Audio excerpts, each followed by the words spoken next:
Brother lads, welcome back to the channel. Welcome back to brand new video. Arsenal 2, Bayern 2, and we have been robbed at the end. That Bukayo Saka penalty, I don't know how that is not a penalty. We have been robbed in broad daylight, in the lights, under the lights at the Emirates Stadium.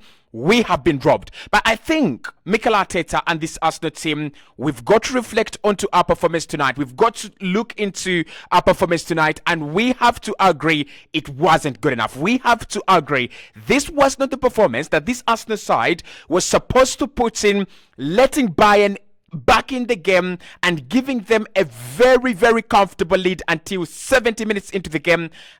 It was not the performance. Hit the like button, subscribe to the channel as well. Let me know in the comment box below who was your man of the match. I've gone with Martin Odegaard. He was my man of the match, and I thought Saka was absolutely terrific. The goal, the energy, the turning up on a big occasion that he always does. Absolutely, for me, fantastic from Bukayo Saka. But I'm going to go with Martin Odegaard as my man of the match. His energy, and he never stopped running, and he's full of energy. And I said in this game, if you're going to beat Bayern, if you're going to, create problems for Bayern, it's going to be one thing: energy, energy, energy. And one thing we saw from Arsenal today is a lack of energy from some players, and some players full of energy. The likes of Martin Odegaard, the likes of Saka, they were absolutely full of energy. But let's discuss about it. Let's talk about it. What are your reactions, and what are your initial thoughts after this game ended? And what were your initial thoughts when Arsenal led the game and let Bayern back into it? Let's start off with the goals, because the goals that we conceded are absolutely terrible. This Arsenal side do not concede such goals. This Arsenal side really don't concede these goals. I don't understand. The first goal, I know people are blaming Kivio, and I don't understand why they're blaming him for the first goal. The first goal is a pure atrocious mistake from Gabriel. Yes, the ball is played forward. There is Hurricane running, and there is a little bit of a mix-up from David Raya and Gabriel. But there is Saliba as well. So we are 3 against 1 Hurricane, and we are in possession. You've got to calm down. If you cannot calm down, put that ball out of play for a throw in, and Bayern are not going to take that throw in quickly because they have got one player up front, and that was Hurricane. But when you play that ball back into play, you give Bayern a chance, and that is what we gave them. Goretzka, Sane, the link up is incredible, and Serge Gnabry hits us, for the equalizer. That was poor defending from Gabriel. That was very poor from Gabriel, and I think it's a mistake that we committed right from the beginning of the game, when we thought that this Bayern side, is an easy side. We are going to lock them up, and we're going to do whatever we want. They're not an easy side. They're a good side. They're a better side, and they have a lot of UEFA Champions League pedigree and history than this Arsenal side. So for me, the first goal is terrible. We don't need to concede that. We really, really don't need to concede that. The second goal comes from the second post. Again, Konrad Laimer and Leon Goretzka in this game, absolutely very, very terrific. They were really, really good. And I thought Thomas Tuchel is going to give himself a bottle of champagne after this game, because Konrad Laimer and the selection of Konrad Laimer and Leon Goretzka and the performances they put in, again, fantastic. Winning every second ball for me, and that is what is very, very important. That's why Arsenal never concede chances, and that's why Arsenal never really concede a lot of goals, because we win the first ball and we win the second ball. So the second goal, that is where maybe I will blame a little bit Kivio, because Leroy Sane just goes past him. He goes past Jorginho. He goes past Saliba, and Saliba brings him down. And I'm like, what the hell is going on? That is not the way this Arsenal team defend. That is not how we defend. What is actually going on, right? Probably, the nerves got to us. But after getting the first goal, we looked comfortable. Now, were we a little bit too comfortable against Bayern? Yes, we were. And that's why we concede those 2 goals. For me, if Arsenal keep active, we don't concede those 2 goals. Maybe we concede one of them, but actually not both of them. And you look at the penalty incident. William Saliba, what are you doing, right? There is action in front of you, and according to what I see, William Saliba is like, he has switched off for 3 seconds. And that is one thing I've already said. And that is one thing I've always said about top sides. You don't switch off, right? Remember how we played against Manchester City? You don't switch up against a damn good side because they will hurt you, and that's what Bayern did today. But let's give credit to this Arsenal side, and let's give credit to Mikel Arteta and the young boys, right? Because, yes, enough of Bayern. The goals are terrible.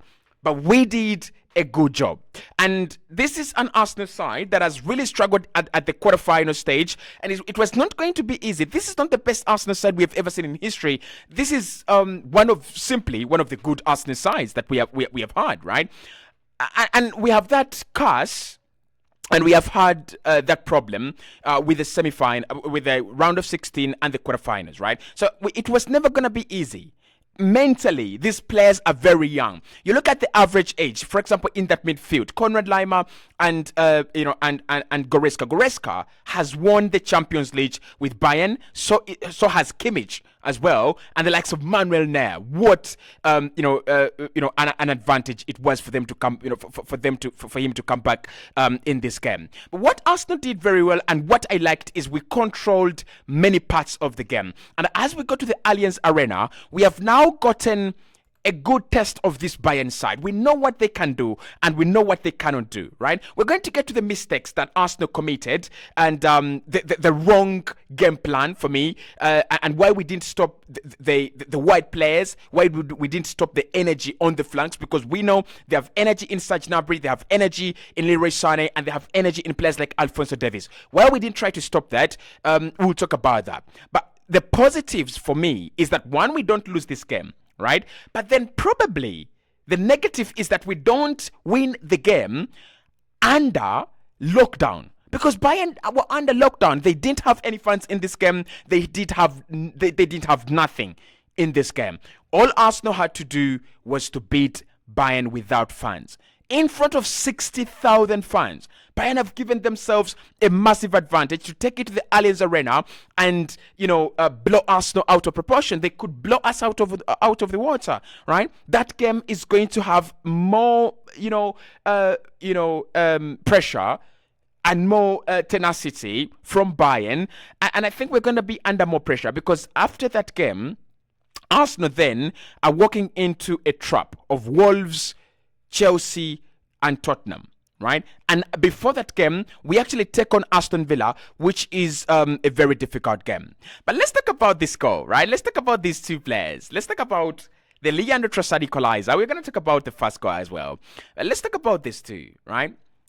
Leandro Trossard, this is the Madrid game, sorry about that, right? Leandro Trossard and the Gabriel Jesus link up.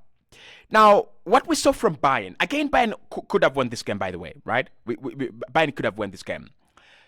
But what we saw from Bayern is individual brilliance.